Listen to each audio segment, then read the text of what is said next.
The French Open champion admits that she is yet to find her top form heading into the first Grand Slam of 2019. Simona Halep, photo by Chrysaline Kyo, copyright at Sport Vision World No. 1. Simona Halep has suffered a setback in her preparations for the Australian Open after crashing out of her first match at the Sydney International on Wednesday. Halep, who was playing her first competitive match since the China Open in September, crashed out 6-4, 6-4, to Australia's Ashley Barty,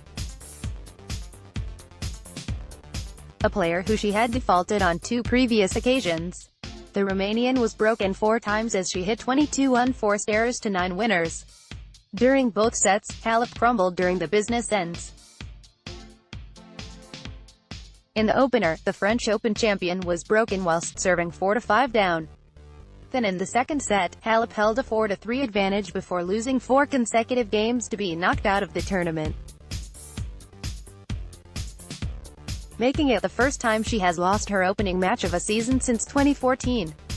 "I think it was a great match after almost 4 months since I played one full match, US Open. I think I played a good level of tennis. I had no inspiration in some important points," Halep said afterwards. She played really well. Her slice was great today, so she deserved to win this match. But also I was very close to winning. I had so many chances to break her and to take advantage, but I couldn't. I can feel that I don't have the rhythm yet. The past few months have been a turbulent one for the Romanian, who ended her 2018 season early due to a back injury, opting instead to have a longer off-season break. Looking ahead to the Australian Open, Halep has openly admitted that she has no expectations at the upcoming Grand Slam despite being the number 1 seed. Last year, she finished runner-up in Melbourne to Caroline Wozniacki. An early loss this time round could put her number 1 ranking in jeopardy. "I took the longer break because I needed it. Also mentally, also physically," she said, "so I have no expectations in Melbourne. That's what I always say because I cannot expect myself to be at the highest level in this moment, because I didn't play matches. But tennis is good, so I have just to believe in myself more." Embed from Getty Images. Halep embarks upon the Australian swing without a main coach following the departure of Darren Cahill. Cahill announced in December that he wanted to take a break in order to spend more time with his family. Halep is yet to replace him, but remains confident that the situation will not have a negative impact on her performance on the tour. "The situation is that for the next 3 to 4 months, I don't want to take the coach, I go with the flow and I see how it works," Halep recently told WTAtennis.com. Cahill took the decision because of family and family always comes first. "I wasn't disappointed or upset, I fully understood. We have a very good relationship." As Halep looks ahead to Melbourne, Barty now has a shot at becoming the first Australian woman to win the Sydney title since Alicia Molik in 2005. In the quarter-finals she will play either Elise Mertens or Anett Kontaveit. "I finally learned my lesson," Barty said of her win over Halep. "She gave me a belting in Montreal. I learned a little bit more in Cincinnati, but today I knuckled down and really thought about it and really gave myself a chance. The biggest thing, I believed that I could win. We're both out here on the same court. Just very happy I was able to come out and execute. I felt like it was really clean, considering the conditions. It was very swirly down at court level, so I figure if I'm going to play Sim at any time, it's her first match and in conditions like this. So I was very happy I was able to make the most of it. Yeah, extremely pleased." Elsewhere in the tournament, Tima Baksinski outlasted Sam Stosur 5-7, 6-4, 6-3, in a marathon encounter. The Swiss player was at one point and set in a breakdown against Stosur, but rallied back to secure the win. Marta Kostyuk overcame a nervous start to use her form from last year and advance into the second qualifying round of the Australian Open. Marta Kostyuk, Zimbio.com. 16-year-old Ukrainian Marta Kostyuk overcame some early nerves as she defeated Jana Sapelova 6-3, 7-5 to reach the second qualifying round at the Australian Open. The youngster qualified last year at the age of 15 and reached the third round before losing to Elena Svitolina and is aiming to do the same in 2019.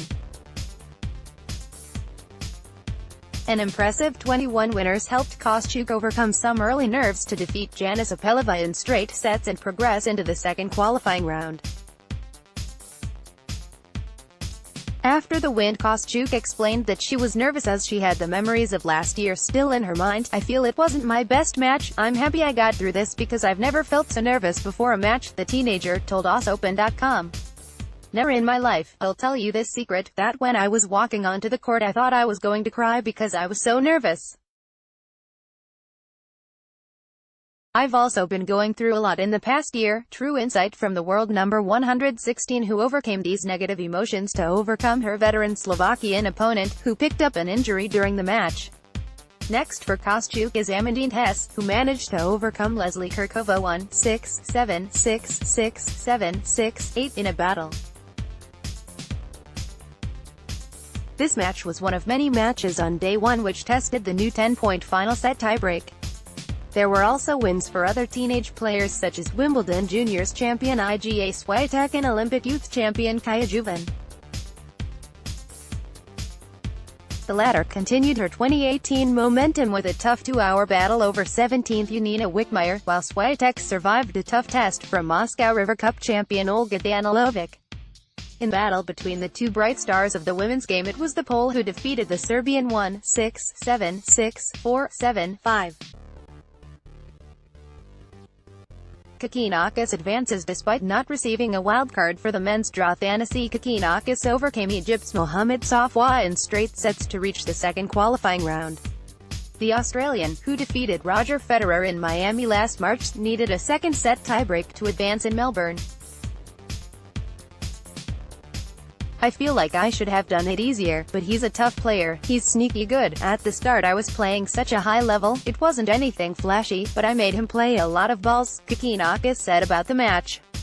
The 32nd seed will now play Austrian Sebastian Ofner after he defeated Yasutaka Uchiyama in straight sets to set up a meeting with Kokkinakis. There were also wins for rising talents Felix Auger-Aliassime, Christopher Eubanks and Miomir Kekmanovic. Auger-Aliassime and Eubanks will play each other on Thursday for a place in the final qualifying round of the Australian Open. The mentor of the world number 1 has spoken about Djokovic's bid to break Roger Federer's Grand Slam record. The prospect of holding all 4 Grand Slam titles within the same season is motivating Novak Djokovic ahead of the Australian Open, according to his mentor Marian Vida. The world number 1 enters into Melbourne next week on a 14-match winning streak in Grand Slam tournaments. Last year Djokovic defeated Kevin Anderson to win Wimbledon, followed by triumphing over Juan Martín del Potro in the final of the US Open, bringing Djokovic's total tally in the majors to 14, which is the third highest of all time alongside Pete Sampras. Novak would like to win the calendar Grand Slam, to win all 4 of the biggest tournaments in the same year, Vida told Sport Club. At present, the 31-year-old is on course to achieve a non-calendar Grand Slam should he triumph in both Melbourne and the French Open. He has already reached that milestone before between 2015-2016. Although only one man in the Open era has ever achieved a calendar slam within all the same majors within the same year.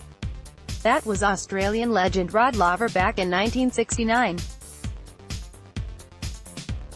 Should Djokovic continue the dominance he established during the second half of 2018, he could one day threaten Roger Federer's all-time record of 20 Grand Slam titles. Djokovic is 6 years younger than his Swiss rival. "We have also talked about beating Roger Federer's record. Novak currently has 14 Grand Slam titles, and Roger 20. In order to do all this, he needs to work hard and be healthy," said Vida. "When I started working with Novak again, he was not able to win the important matches. I knew he would be a champion again, I just did not know when." He added, Last week Djokovic encountered a blip on the tour after crashing out in the semi-finals of the Qatar Open in Doha. He was leading the match by a set and a break, but ended up losing to eventual champion Roberto Bautista Agut, making it the first time he has failed to win a title at 2 consecutive tournaments since June. Despite his loss, rival Federer has tipped the Serbian to be the strong favorite for the Melbourne title next week. Should he win this year, Djokovic would become the most decorated male player in Australian Open history, with 7 titles. "No doubt about it, Novak is the favorite," said Federer. Regardless of what happened in Doha, the game had a super strong last 5 or 6 months of the year. With his class, once he gets his groove back, he is hard to beat.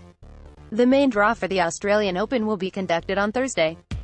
The former Australian number 1 didn't hold back when asked his opinion about the new brand of balls. Less than a week before the start of the Australian Open, Bernard Tomic has hit out at organisers over the quality of the balls used. The former top 20 player has branded them as terrible, following his first experience of using them. This year's ball has been supplied by Dunlap after the Melbourne Grand Slam signed a 5-year deal with the company. Previously, the balls have been supplied by Wilson.